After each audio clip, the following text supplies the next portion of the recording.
When you check into a motel for the night, you are promised a relaxing stay, but as you lay your head on the fluffy pillows in preparation for a restful sleep, have you ever wondered what has gone on before?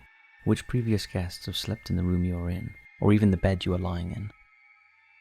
In this video, we aim to disturb your sleep by looking at 5 real horror stories with links to hotels and motels, some of whose guests checked in and never checked out. So sit back, lock your hotel door, and enjoy.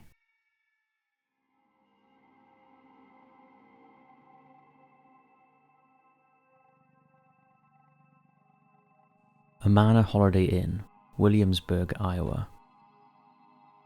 On Friday, September 12, 1980, 22-year-old mother of 1, Rose Burkett, and her lover, Roger Atkinson, 32, stopped at the Amana Holiday Inn near Williamsburg, Iowa, hoping to book a room for the weekend. Initially, they were told the motel was fully booked due to a mortician's conference. However, the receptionist double-checked the book and realized there had been a cancellation for room 260. At 7:40 p.m., the couple checked into the room. However, this was not a romantic young couple spending the weekend together. It was an illicit affair. Roger was married to Marcella, and she had no idea her husband was being unfaithful.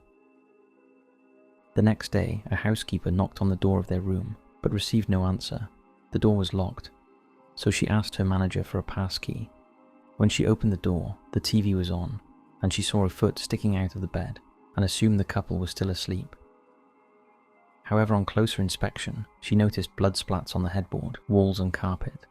In a state of shock, she slammed the door and ran to get help. Once the manager saw the gruesome scene, he called the Iowa County Sheriff's Department immediately. Burkett and Atkinson were found face down on the bed. Repeated blows from either an axe or hatchet had inflicted terrible injuries to the back of their heads. Atkinson also had several severed fingers, suggesting he'd tried to defend himself from the frenzied attack. Burkett was fully clothed, whereas Atkinson was wearing just shorts. Both died of acute blood loss and brain injuries. Strangely, the room showed no signs of forced entry, and 2 chairs were pulled up alongside the bed, possibly indicating some interaction with the killer or killers before the brutal slaying. Evidence also showed the killer had at one point put his feet up on the desk and used a carved piece of soap to write one word on the bathroom mirror: this. When news of the murders broke, speculation was rife in both Iowa and the couple's hometown of Missouri. The number 1 suspect was Burkett's drug addict ex-boyfriend, Danny Burton, who in the weeks leading up to the murders had been reported to the police by Rose for stalking her. She was so afraid she got a dog for protection that she later found hanged and butchered in front of her home. Another suspect was Roger's uncle, the heinous serial killer Charles Hatcher, who'd recently escaped from a Nebraska mental health facility. Roger's wife Marcella was also in the frame. However, after further inquiries, all the suspects were eliminated from investigations early on. Guests and employees from the Holiday Inn were also questioned, but no action was taken against any of them. State investigators were perplexed, but did reveal that neither guns or drugs were involved in the deaths. For many years, there were no new leads in the case, which remained unsolved. In 2009, when the Iowa DCI established a cold case unit, the Rose Burkett and Roger Atkinson double slaying was listed on their new website in the hope that a breakthrough could be found. Rose's close friend Tammy Berkman also became obsessed with solving the case and compiled stacks of articles, stories, tips and files. Her drive to gain more information led to threats, and eventually a mysterious fire destroyed all her research. Despite this, Ms. Berkman still hasn't given up on finding out who killed her friend. However, to this day, what happened all those years ago in room 260 at the Amana Holiday Inn is a mystery. If only walls could talk. Rose and Roger are buried in St. Joseph Memorial Park Cemetery in Buchanan County, Missouri. If you have any information regarding the unsolved double slaying of Rose Burkett and Roger Atkinson, please get in touch using the contact numbers in the description of this video.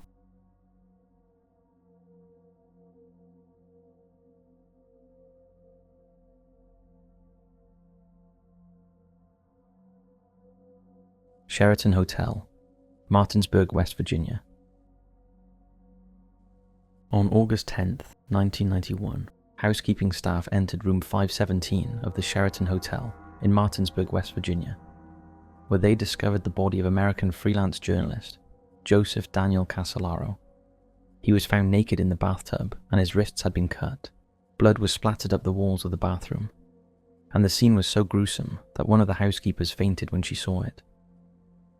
Underneath Casolaro's body, paramedics found an empty Milwaukee beer can, 2 white trash bags, and a single-edged razor blade. There was also a half-empty wine bottle nearby. Other than the ghastly scene, the hotel room was clean and tidy. On the desk was a pad and a pen. A single page had been torn out with a message saying, "To those I love the most, please forgive me for the worst possible thing I could have done. Most of all, I'm sorry to my son. I know deep down inside that God will let me in." Initially, his death was ruled as a suicide. However, Casolaro's family were convinced he had been murdered, and they revealed that before he left for Martinsburg, he had told his brother that he had been receiving harassing phone calls late at night, and some of them were threatening. He also told him that it would not be an accident if something were to happen to him. They also noted that he was well known for being squeamish and had a fear of blood and needles, and they found it incomprehensible that if he were going to commit suicide, he would do so by cutting his wrists. At the time of his death, Casolaro was working on a story called The Octopus. He was in Martinsburg to meet a source to put the final pieces together. Danny had become obsessed with the octopus and told colleagues he was close to revealing the truth about a wide range of conspiracies concerning already known cases. These included the Inslaw case, involving a software manufacturer whose owner accused the Justice Department of stealing its work product. The October surprise theory that during the Iran hostage crisis, Iran deliberately held back American hostages to help Ronald Reagan win the 1980 presidential election. And also the collapse of the Bank of Credit and Commerce International and their funding of Iran-Contra. However, the papers that Danny left behind indicated he had got in over his head during his investigations. An array of old clippings, hard-to-read handwritten notes, and the names of former CIA officers and arms dealers were found. And it seemed like Casolaro had tried to infiltrate the murky world of guns, drugs, and organized crime. In the wake of Danny's death, several unexplained things occurred, and vague, baseless rumors about the mafia were circulated. It was also claimed that the undertaker who removed the body was an employee of the CIA, hired to clean up after an agency assassination. At the funeral, the family felt they were engulfed by mysteries, and as the ceremony drew to a close, a highly decorated military officer in US Army dress reportedly arrived in a limousine, accompanied by another man in plain clothes. The military man approached the coffin just before it was lowered into the ground, laid a medal on the lid, and saluted. Speculation about Danny's death continues into the digital age, as many websites and journalists are intrigued and fascinated by the conspiracies surrounding the octopus. Even members of an FBI task force questioned how he died and recommended further investigation, although some of the documentation surrounding their inquiries was withheld from the public without explanation.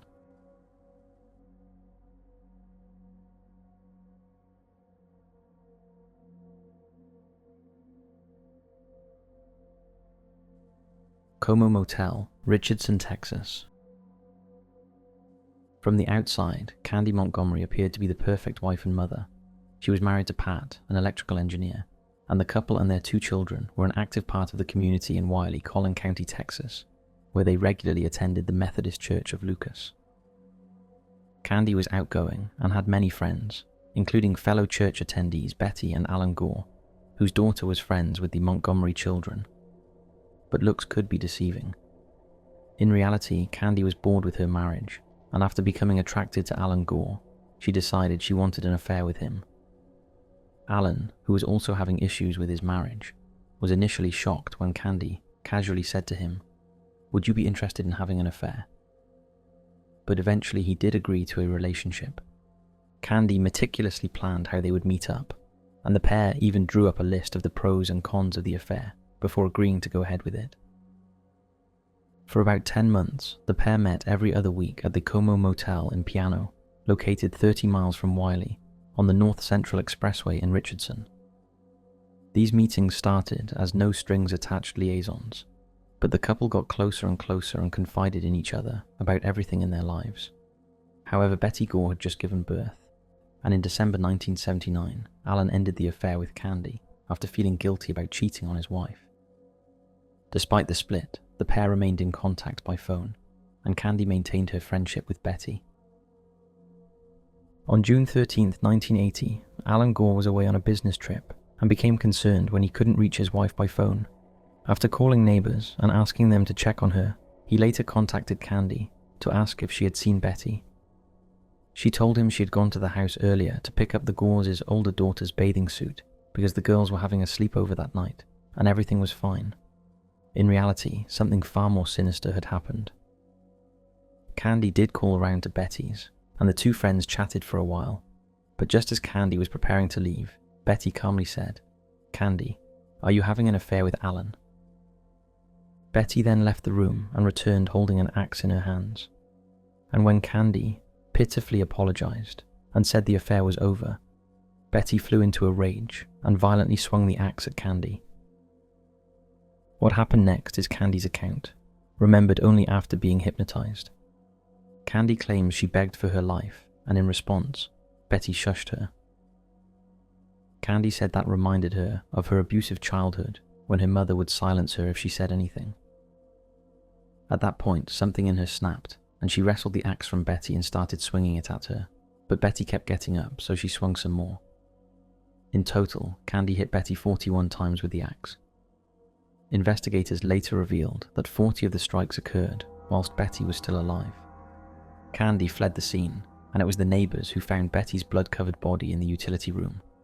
The gruesome scene was like something out of a horror movie. The majority of the blows had been aimed at Betty's face. The utility room was completely covered in blood, and poor Betty was mutilated beyond recognition. Candy, who herself was covered in Betty's blood, used the Gore's shower to rinse herself before leaving Betty's baby crying upstairs and carrying on with her day as if nothing had happened. She even went to church for Bible studies with her children and the Gores' elder daughter, and later met friends for lunch. A few weeks later, Candy was arrested and charged with Betty's murder. However, in an unexpected twist, Candy was found not guilty of murder, and the jury accepted her plea of self-defense, despite the shocking amount of times she'd hit Betty with the axe. Betty Gore's death has been portrayed in books and TV series, the most recent being the 2023 Max series Love and Death, in which Elizabeth Olsen portrayed Montgomery. It's well worth a watch.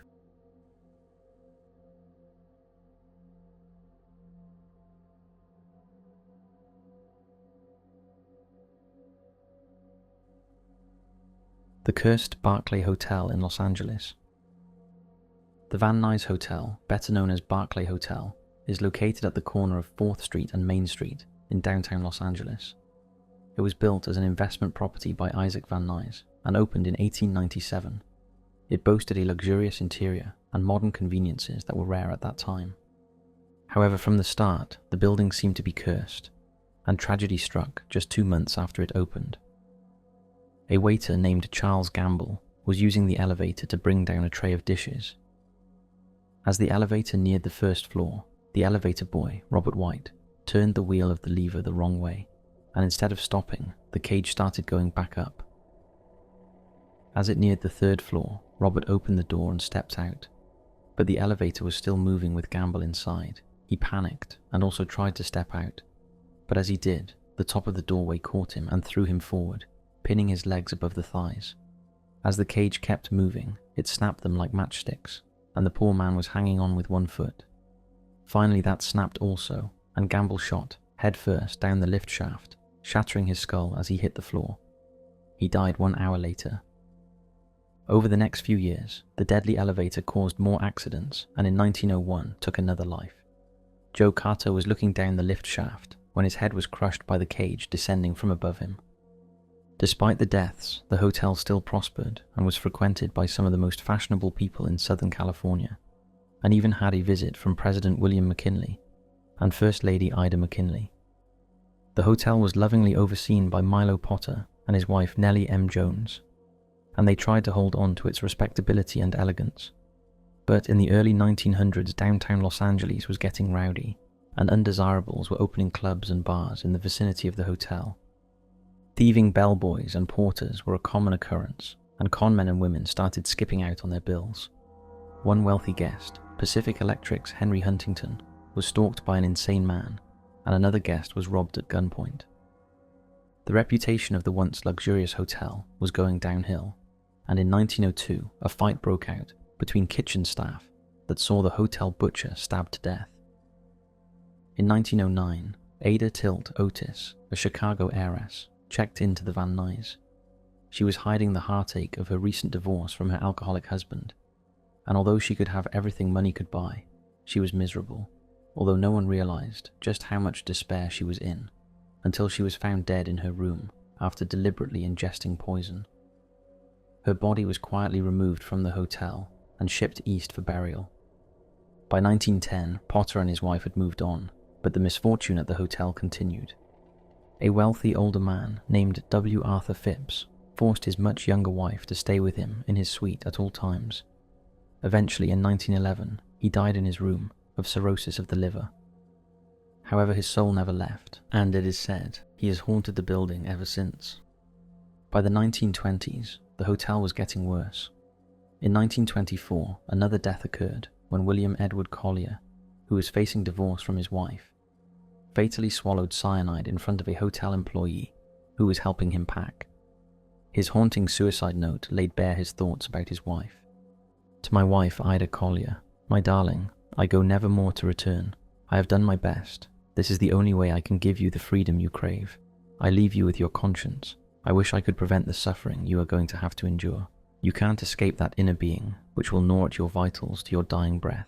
You made me a cheat and a liar before the world, and I gladly assumed the burden for you. You murdered my soul. Now you kill my body. So as you go through life, think of the soul roasting in hell because of you. Each night, watch my face float before you, and each day hear the moans of the tormented soul you blasted and sent to hell for eternity. In 1929, the hotel's name was changed to the Barclay Hotel and heralded the start of a dingier, darker era. In December 1937, Elizabeth Reese, a wealthy 71-year-old woman from Akron, Ohio, checked into the Barclay. A few days later, a maid found her sitting in a chair, her skull horrifically fractured. The motive was not robbery, as all her belongings, including a large diamond ring and a gold watch, were left untouched. The crime was never solved. The hotel's next victim was in 1944. Virgie Lee Griffin was a married waitress with a crippling drinking problem. While drinking in a local bar, she met a handsome former sailor named Otto Stephen Wilson. Griffin agreed to accompany Wilson to the Barclay Hotel, where they checked into a room under an assumed name. Sometime during the night, Wilson choked Griffin to death after she asked him for money. He planned to cut up her body and carry it out of the hotel in packages, but this proved too difficult, and instead he left severed parts of the body in a closet where a maid found them. 3 days later, Wilson took another life when he murdered Lillian Johnson in another downtown hotel. Wilson was later convicted of both murders and was executed at San Quentin on September 20th, 1946. The hotel's fall from grace was dramatic, and similar to the infamous Hotel Cecil, the Barclay became a magnet for desperation, addiction, and crime. In the 1970s, 3 fires killed 3 residents. Then in 1975, murder came knocking again, specifically in room 528, when a man named Samuel Suarez became a victim of serial killer Vaughn Orrin Greenwood, otherwise known as the Skid Row Slasher. His MO was to cut his victims' throats from ear to ear, drink their blood, and leave rings of salt around their bodies. Greenwood was eventually convicted of 9 murders and sentenced to life in prison, where he died in 2020. Today, the Barclay continues life as a low-income residence, and death still lingers, with its latest victim being Los Angeles firefighter Kelly Wong, who tragically fell to his death during a training exercise at the hotel.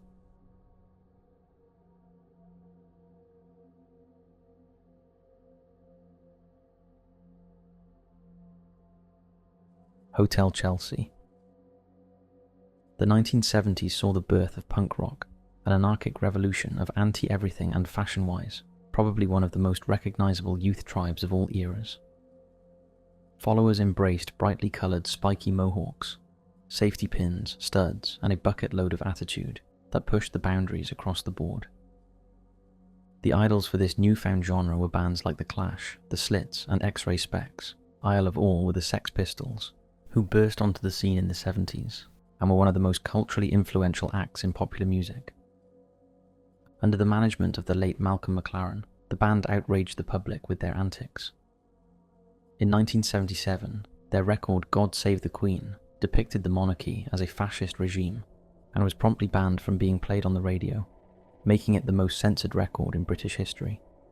Shortly after they released their album, Anarchy, in the United Kingdom, the band's bassist Glenn Matlock fell out with lead singer Johnny Rotten and was replaced with 19-year-old John Ritchie, a self-taught bassist and friend of Rotten, who used the stage name Sid Vicious. From the start, Sid was a mess. He had a drink and drug problem and often disrupted the band's recording and live sets, although this often suited their notorious reputation. However, things spiraled out of control when Sid hooked up with 18-year-old Nancy Spungen. Nancy from Philadelphia had dropped out of college and immersed herself in the punk scene, quickly establishing herself as a punk groupie. After meeting in London, the couple became inseparable. They traversed between the United Kingdom and the United States.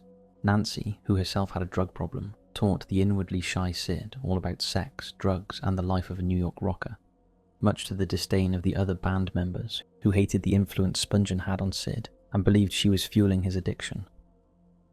In January 1978, the Sex Pistols unexpectedly broke up, leaving Sid with lots of money and just Nancy to focus on. In August of the same year, the couple moved into Hotel Chelsea in New York City, whose previous guests included Bob Dylan, Patti Smith, and Jackson Pollock. The couple's drug use was now out of control, and on the night of October 11th, 1978, after a night with friends, Sid was witnessed taking as many as 30 tablets of the sleeping pill Tuinal, a dose most humans couldn't survive.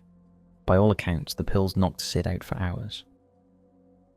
At 10 a.m. the following day, Sid frantically called the front desk asking for help.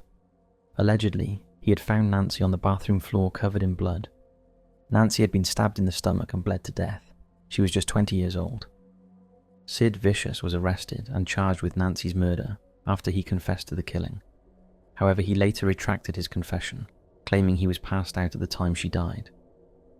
Sid was released on $25,000 bail supplied by his record company. In the days following his release, he unsuccessfully attempted suicide by cutting his wrists. Soon after, Vicious revoked his bail conditions after assaulting Patti Smith's brother with a broken bottle. He was imprisoned at Riker Island before being re-released after an additional $10,000 was paid. On February 1st, 1979, Sid attended a party with his drug addict mother, Anne Beverly, at his new girlfriend, Michelle Robinson's apartment. Anne had supplied the drugs for the evening. The following day, Anne and Michelle found Sid dead from an apparent heroin overdose. Next to his body was a syringe, a spoon, and a substance. He was just 21 years old.